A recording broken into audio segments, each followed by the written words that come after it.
मी देखील माझ्या राजकारणाची सुरुवात 1998 सालामध्ये केली.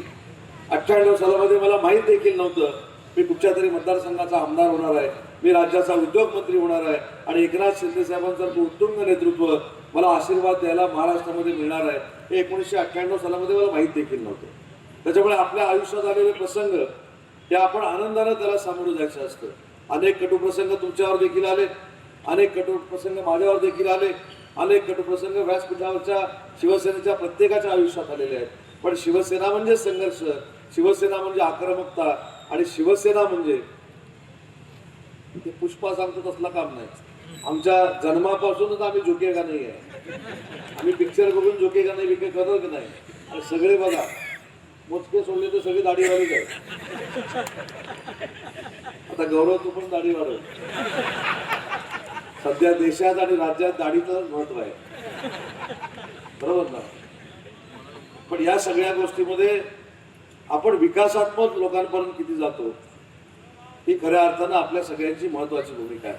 आणि म्हणून व्यासपीठावरच्या सगळ्या जिल्हा परिषद सदस्यांना आणि पंचायत समिती सदस्यांना देखील मला एक त्यांचा सहकारी म्हणून विनंती करायची. आज आपण महाराष्ट्राच्या राजकारणामध्ये अनेक उदाहरण अशी बघतो की ग्रामपंचायतीचा साधा सदस्य झाला की तो 6 फुटावरच चालतो, जमिनीवरनं चालतच नाही.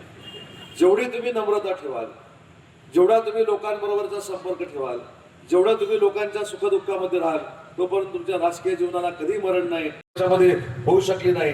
त्या विकासाचा संघर्ष आपल्याला करायचा आहे आणि विकासाचं स्वातंत्र्य या मतदारसंघातल्या सगळ्या मंडळींना आपल्याला मिळवून द्यायचं आहे.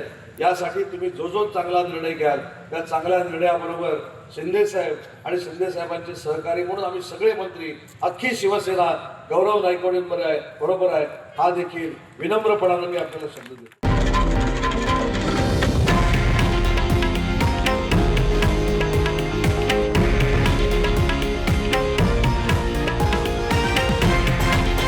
हे आहे देशातील नंबर 1 न्यूज नेटवर्क आणि आपण पाहत आहात TV9 मराठी, एकमेव.